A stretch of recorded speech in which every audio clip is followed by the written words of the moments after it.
Today we're going to be starting the world's first ever FIFA Mega Career, and here's how it's going to work.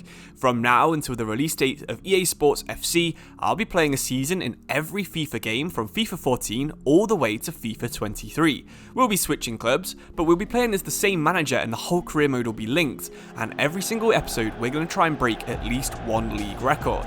This should be a really fun way of playing FIFA, because we'll try and recreate some massive transfers that happen in real life, we'll have the AI teams and squads changing just like they did in real life as well, and it should be a really good way of celebrating the end of the FIFA series. Our journey is actually going to start right now in FIFA 14. As a new up-and-coming manager with no experience at all, we're going to start by taking over French side AS Monaco. Why Monaco? Well, just have a look at this team. We'll be managing them for a single season, and make sure you subscribe and comment where I should be managing next year on FIFA 15. Of course, this season though, our biggest rival is going to be PSG.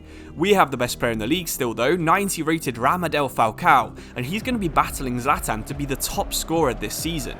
You might have already realised this, but the record we're going for in this episode is going to be trying to beat the most goals scored in one season by one player. Josip Skoblar scored 44 back in 1971, so Falcao will need to score at least 45 goals in this 38-game season for us to succeed in this challenge. We're going to need signings if we're going to try and beat this record though. While we do have a 17-year-old Anthony Martial, he's not quite ready to play on our left wing just yet. Let's go with this young Bernardo Silva guy from Benfica. He sounds like he could become a really good player in the next few seasons. With James, Falcao and Bernardo being backed up by Kondogbia, Moutinho and Toulalan, let's start our season. Today it's Monaco against Montpellier. The floodlights beaming down from the night sky. So let's go straight to the ground. Your commentary team is Martin Tyler and Alan Smith. As expected, Monaco gets some early wins and Falcao gets some early goals. We didn't have to wait long for our PSG game either. Before the transfer window even closes, we had a season-defining game. I have to say it was actually really interesting looking back at some of these squads from 2013. Who would have ever remembered that Luca Digne was a left-back for PSG, or Patrick Bamford was enough of a prospect for PSG to sign him in this save? Someone I used to use all the time in Ultimate Team back on FIFA 14, Ezequiel Lavezzi had the first chance, and then it was James Rodriguez bursting forwards for us. He doesn't have a lot of pace, but we did try and pull it across, and unfortunately Bernardo Silva couldn't quite squeeze that one in. Remember Yohan Cabaye? Well, he got the assist on the first goal in this game. Lucas just about getting the rebound off our goalkeeper to fall underneath the crossbar. Here's something else you might remember. Old school free kicks on FIFA 14. You could just stick them in almost every single time, and we did exactly that with João Moutinho, and then finished off with the Jimmy Bullard celebration. That is a proper classic FIFA moment right there. PSG would keep attacking again. Ezequiel Lavezzi off the post, and we just about get a rebound. Ibrahimovic trying a spectacular overhead kick. Didn't come off on this occasion. However, it looked like Ibrahimovic did remember how FIFA 14 is played. He got on the end of this cross. How many times did we see those back in the past? We tried to do the same with Berbatov, but Sirigu was just able to keep that one out of the PSG net. Cabaye would get the ball out wide again, and again Ibrahimovic would be there. A standing header would put him ahead in the top scoring charts early in the season. So if we are trying to get the top scorer as well as winning the title, our title bid just took a pretty big dent with this loss against PSG. Even though we were probably only going to be playing the single season with Monaco, we decided to send out some youth scouts just to see how it worked on FIFA 14. Turns out, it's pretty much the exact same as it is on FIFA 23. It also turns out that I am just as unlucky on FIFA 14 with youth players as I am on FIFA 23. This meant that we didn't get a single player who was rated over 55 overall in the entire 9 months of youth scouting I did on FIFA 14. I don't know if it was just really hard to do back then, or if I was just really bad at it. But I wasn't bad at actually playing the games at this point. To start off with, it was actually quite tough playing FIFA 14 again, but we went on this amazing streak of getting good goals with Falcao, winning games, and moving back up the table. At one point, we were at risk of getting fired, and now it was looking almost certain that we would be the champions come the end of the season.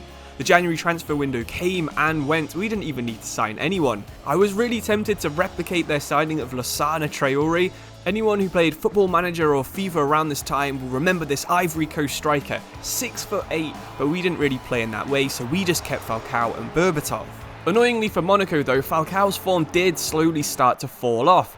I don't know if it was to do with tiredness or if it's some kind of league table rubber banding, but it seemed like every shot we did with Falcao would just narrowly miss, even ones that seemed certain, like that volley right there.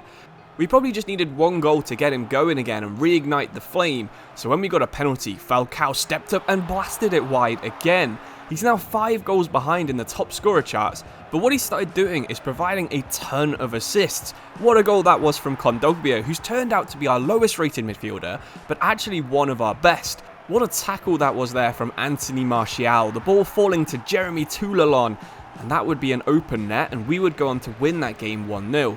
This would be the first win in a series of 5 games where we would win all 5 and we would go to be top of League 1. If you want to know why we all of a sudden won 5 games, it's because Falcao got back on the horse. Look at that finish right there, the scoop turn. And with just 1 match of the season left, he is just 2 goals behind the record to be the all-time record holder. Of course, you can probably guess who the last match is going to be against because we haven't already shown it. That's right, it was against PSG. So this was a final match of the season. It was first against second place. I'll show you the league table in a minute because I realise I haven't shown it for a large part of this video, but let's be safe to say that we have already won this title a long time ago. PSG carried on playing like they did in our first game, a lot of crosses into Ibrahimovic, and because this is FIFA 14, there was always a big chance of that working. Thiago Motta even going out wide there, getting another cross into Cavani, this one just missing the post, so the crosses were really working for PSG, but we knew the other overpowered tactic, chip through balls. Falcao got on the end of it, and that was his first of the game.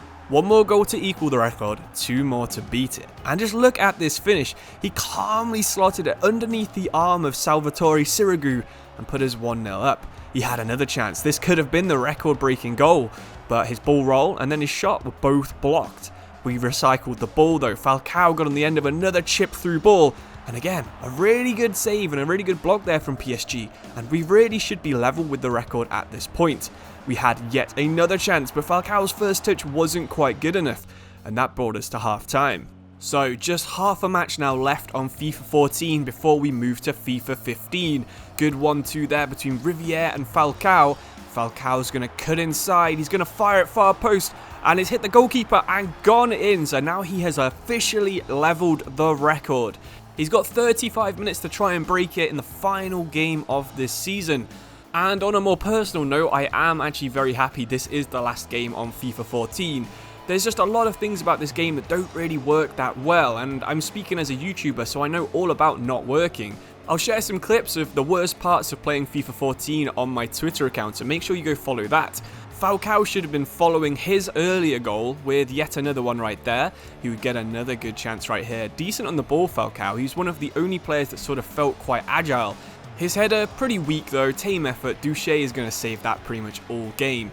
So now we're down to just 10 minutes to go. We would get the ball upfield. Carrasco would pass it across to Falcao, really well saved there.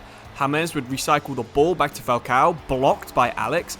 The ball would be recycled to Falcao again, saved, and then finally, Toulalon would head the ball in. And that's the 90th minute as well. So we're not actually going to end up breaking the record, we're simply just going to be matching it.